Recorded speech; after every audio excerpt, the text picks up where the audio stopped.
Barnaby Joyce says backlash against Liberals in New South Wales council elections was due to the Greyhound racing ban. If you needed more than a single word, a ropeable Ray Hadley, from Sydney radio station 2 Gigabytes, had 3 more on Monday morning to discuss New South Wales Premier Mike Baird's decision to shut down the Greyhound racing industry, a monumental blunder. In Western Sydney, the Liberal Party is almost facing oblivion, he said, placing the blame of Saturday's New South Wales local elections squarely at Mr Baird's action to axe the dishleakers. Policies such as the ban on Greyhound racing have turned the suburbs against the Liberals, Hadley said. Its claims denied by Mr Baird, who said the election was fought on local issues. It's an epic turnaround for a premier who, at one point, had approval ratings at 60%, double that of opposition leader Luke Foley, and was known nationwide for his amusingly bad social media posts about The Bachelor and Taylor Swift. Last March, Mr Baird's popularity was so high he was more popular than any leader in the previous 3 state or federal elections. Yet, last month a poll put Labor and the Liberals tying at 50-50 on a 2-party preferred basis. Worse, Mr Foley, once labelled Labor's invisible man, was now more popular than the Premier. This weekend would have been uncomfortable for Mr Baird. In the city of Sydney, independent Clover Moore claimed a 4th term and was re-elected with an increased majority despite high hopes the Liberals would make inroads into the CBD.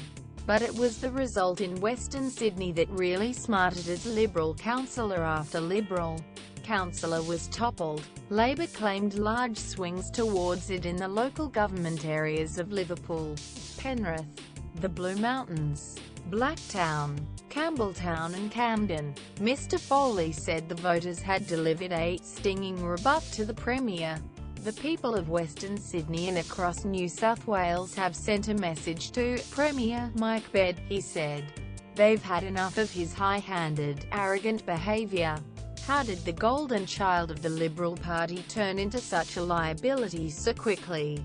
Deputy Prime Minister Barnaby Joyce agreed with Hadley on Sunday, saying the culling of the entire Greyhound racing industry had turned voters against Baird. I just think that the Greyhound decision has not been accepted in many areas. It's probably good that the local government election is out of the way. It's a cathartic mechanism to deal with it in some form. Although images of cruelty to greyhounds was shocking, to some equally shocking is the loss of thousands of jobs and the death of a traditional pastime, without, as they see it, the industry being given time to get its house in order.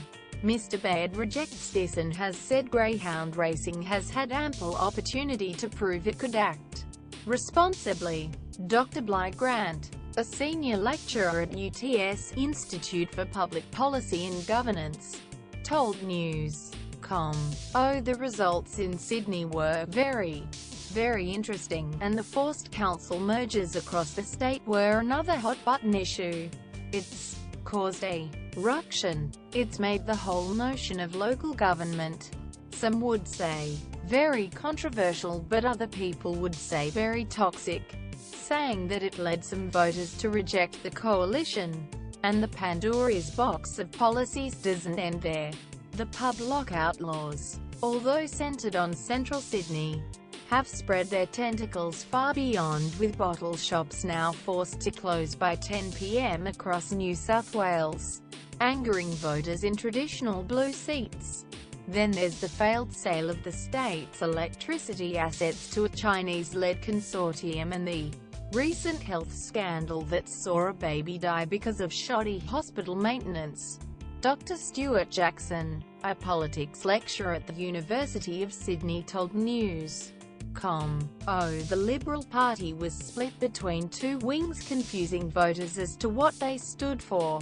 Part of this is that the old debate in the Liberals of do let people get on with their lives in a social conservatism, which is where Mike Baird comes in, where things have been banned or stopped. But Dr. Jackson said the Premier's one-time high popularity meant he was due for a fall. In the federal election and the state election, we also saw that swing back to Labour in Western Sydney. Talking on Monday, Mr. Baird agreed with that theory and denied the results had anything to do with greyhounds, lockouts, council mergers or anything else emanating from Macquarie Street. In any election there's a range of issues that play out, and I strongly believe the community is very well able to determine what are local, state and federal government issues, he said. The government is banking on a massive program of infrastructure, from new railways and roads to hospitals, to bring to voters around. And it might just work, said Dr. Jackson. Parties have their ups and downs, there's nothing to stop the electorate going up and down again too, he said. Say governments do all the stuff that will make people unhappy in the first couple of years, and you do nice things in the run-up to the elections.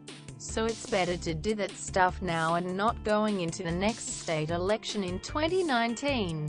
By then voters will see tracks on the ground, and new trains and trams running, and the worst of it will be over.